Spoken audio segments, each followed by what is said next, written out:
কক্সবাজার সমুদ্র সৈকত পৃথিবীর দীর্ঘতম প্রাকৃতিক সমুদ্র সৈকত। কক্সবাজার বাংলাদেশের দক্ষিণ পূর্বাঞ্চলে অবস্থিত একটি শহর, মৎস্যবন্দর এবং পর্যটন কেন্দ্র। একসময় কক্সবাজার পানোয়া নামেও পরিচিত ছিল, যার আক্ষরিক অর্থ হচ্ছে হলুদ ফুল। এর আরও একটি প্রাচীন নাম হচ্ছে পালঙ্কি। আজকের এই ভিডিওতে তুলে ধরব কক্সবাজারে কাটানো কিছু মুহূর্ত এবং বিভিন্ন তথ্য।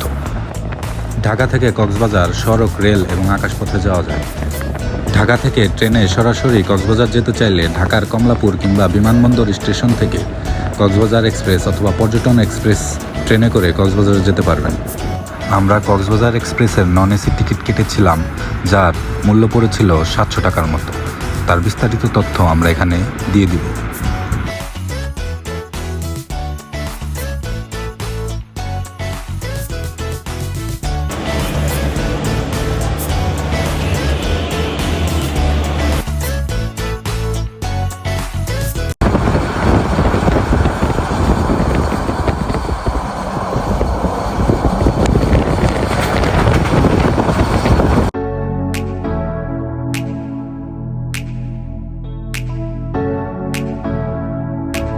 সাগরের উত্তাল জলরাশি, ঝাউবনের সারি কিংবা তপ্তবালের বিছানা দুর্নিবার আকর্ষণে আপনাকে কাছে টেনে নেবেই।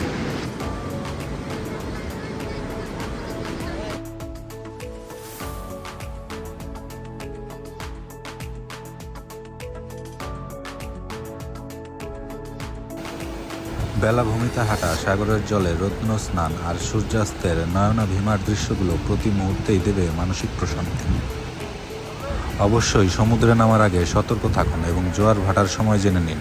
আপনার হাতে যদি সময় থাকে তবে সৈকতের পাশের বার্মিজ মার্কেট থেকে প্রিয়জনদের জন্য কিনে নিতে পারেন স্মারক উপহার। ভোরের স্নিগ্ধ আলোয় সমুদ্র সৈকতের বিভিন্ন রূপ দেখে আপনি নিশ্চিত বিমোহিত হবেন। পূর্ণিমার সময় গেলে অবশ্যই সন্ধ্যার পরের সময়টুকু সৈকতে কাটাতে পারেন।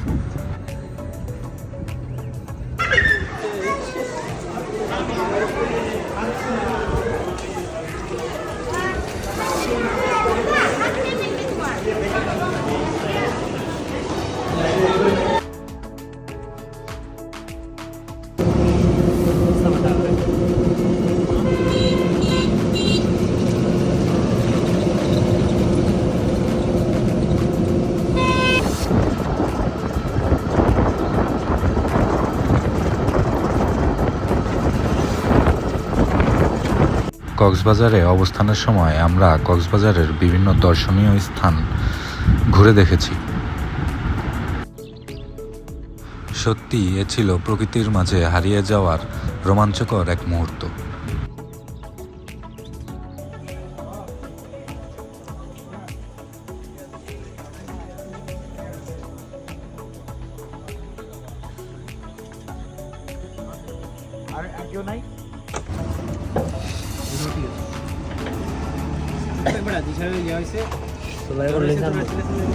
কক্সবাজার সমুদ্র সৈকত থেকে মাত্র 12 কিলোমিটার দক্ষিণে অবস্থিত হিমছড়ি পর্যটন কেন্দ্র।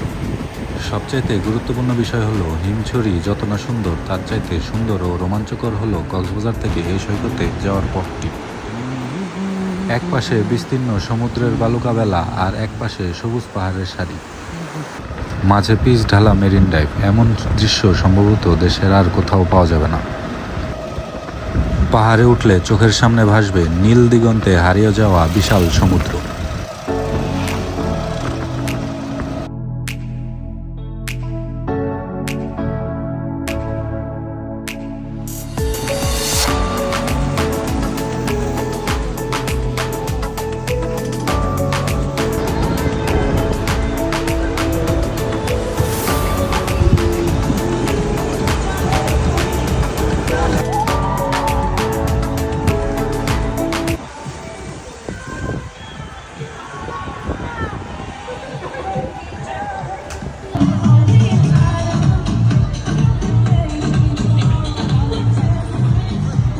ইনানী সৈকত 18 কিলোমিটার দৈর্ঘ্য, যা কক্সবাজার জেলায় উখিয়া উপজেলায় অবস্থিত। এটি কক্সবাজার শহর থেকে প্রায় 28 কিলোমিটার দক্ষিণে অবস্থিত। এই সৈকতে রয়েছে সবুজ ও কালো বর্ণের অনেক প্রবাল পাথর। অবশেষে অনেক ঘোরাঘুরির পর আমরা কক্সবাজার থেকে ঢাকার উদ্দেশ্যে রওনা হই।